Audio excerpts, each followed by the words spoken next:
In the United States of America, in the state of Ohio, about 45 minutes northwest of Cincinnati, there is a large but sparsely populated farming community known as Oregonia.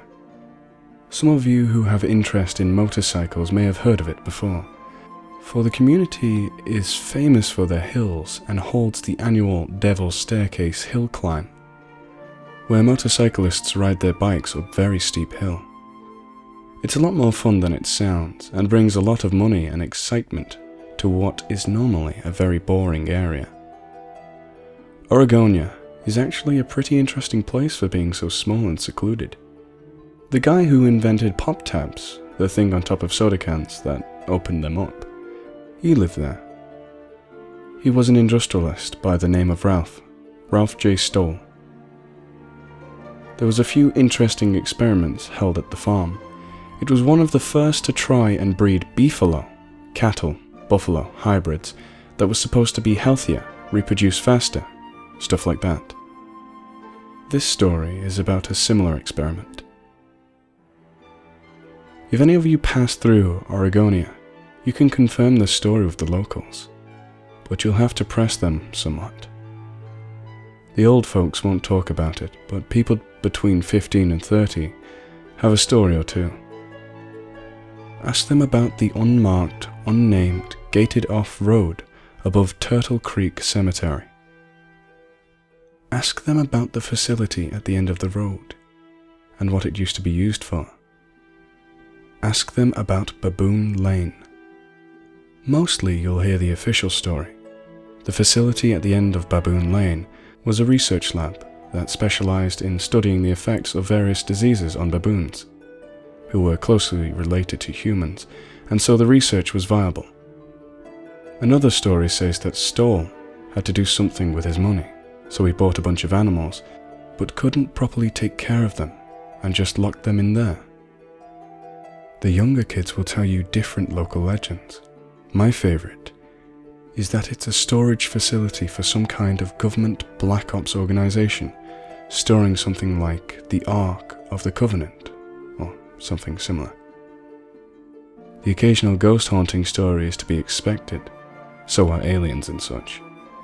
It is a farm after all, and I'm sure I believed one of those stories at one point.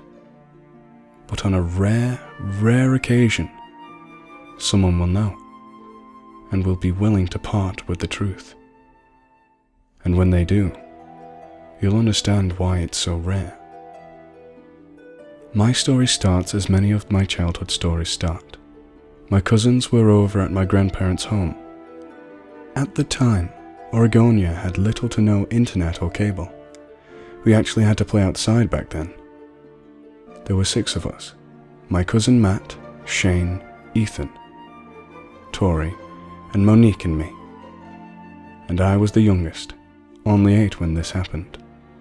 But my older cousins usually treated me well and made me part of everything, if not only because I lived there with my parents, just up the road from my grandparents' house. I knew all the trails, the hills, the valleys, the places to play.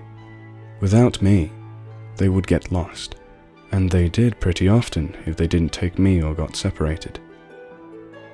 When we were all together, we would usually grab a bunch of toy guns and play soldiers, even the girls, because there wasn't much else to do.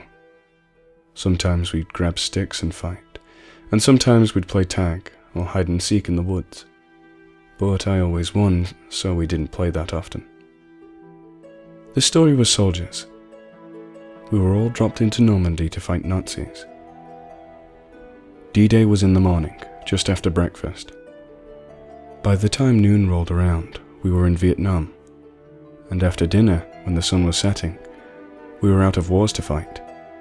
The oldest of us, Matt, looked to me and asked, "Is there anything else we can do?" I thought about it and replied, "When I remember this story, this is the part where I wince, like watching that part in a movie where a character makes a stupid decision and gets someone killed. I didn't get hurt, but there are things you just don't want to know, and the deal with Baboon Lane was one of them. "We should check out Baboon Lane," I said. They seemed interested. I don't remember exactly when I heard about it, but I remember holding on to the knowledge until asked, because I wanted to impress them. I told them the local legends, and with the sun setting, we all agreed it would be cool to explore. None of us wanted to admit we were scared, me least of all, being the youngest and the most to prove. If they are told of Baboon Lane, every child is told not to go near it. I was given the same warning, but my cousins weren't. I wasn't afraid of getting into trouble, as we always went places we weren't supposed to go to. Abandoned warehouses, caves, construction sites, and so on, and nothing bad ever happened. We finally got there just as it got dark. We didn't have to be home for about another 2 hours. We had time. We checked the area for security guards or cameras, but didn't find any. The door was locked, but a window was broken out, so we just snuck in. There are a few buildings. The smaller buildings were just offices and storage, but the biggest one is what the story is about. It was a big, long building, separated into portions. Inside the first portion of the building was just a normal office. It was like a reception area and some desks. We didn't stay there long, as there was a big sliding door opposite the front door. We went through. It was the size of a warehouse. In fact, I think they may have cleaned it out and used it for storage nowadays. The right wall was lined with cages. We looked at those first.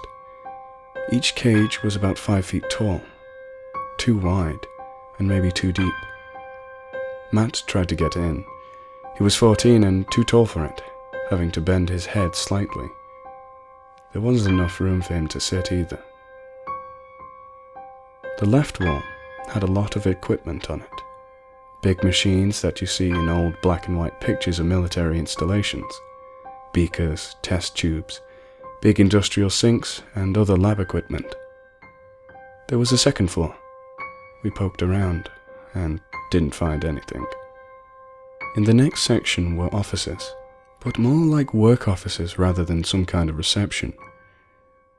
The next was a kind of loading dock and warehouse. We poked around the work offices, breaking into desks. Whoever worked there had cleaned out in a hurry, as most of the contents of the desks were still there. That's when we found it. It was the biggest office, on the second story. It had a window overlooking the bigger laboratory section. The desk wasn't locked, just rusted shut. Inside were a few cigar boxes, and in one of them was a book. It was one part of a journal, a personal journal, one part official logbook. Some of the sheets had a kind of inventory, others looked like chemical formulae. And finally, the journal entries. Most of the entries were ineligible. Some water had got into it at some point and messed up the ink. Some were fine though. My cousin Shane laid it out on the table and read what he could out loud. Most of the dates were from late 1959 to early 1960. Shipment of 60 baboons came in today from all over the country, one of the first ones said. Quite a few of the first entries were like that. They had to have had a few hundred, but they could probably only hold 20 or so at a time. Baboon 19-5 was restless to death. Side effect of 020.1. There were a few like this. I remember another one was Baboon 42-1 died of 020.2, and so on. But the journal wasn't finished. It was only about 3/4 full. Whoever was writing the journal had probably a dozen more, finished, in storage somewhere. Some of the last entries were pristine. I can still see Shane reading them, with Matt and Monique peeking over his shoulder with their flashlights. Baboon 53-3 asked for a preacher. He knows he's dying. Baboon 38-2 and 22-4 escaped. 22-4 died of the cold near the lake. 38-2 is still at large. Police stopped by the facility today. 38-2 may have talked to them. Baboon 38-2 was returned to us. Police weren't happy, but they had orders from high up. I told him he belonged here. He was doing more to help us than rotting in some prison. One of the officers said that nobody belonged here. I told him that 38-2 should have thought about that before raping a white woman. It was somewhere around there that Shane stopped. Everybody got real quiet. We left, nobody talked much, and everyone seemed sick. I was just curious as to how a baboon could talk. I didn't piece it all together until someone told me about the Tuskegee experiments when I was in college.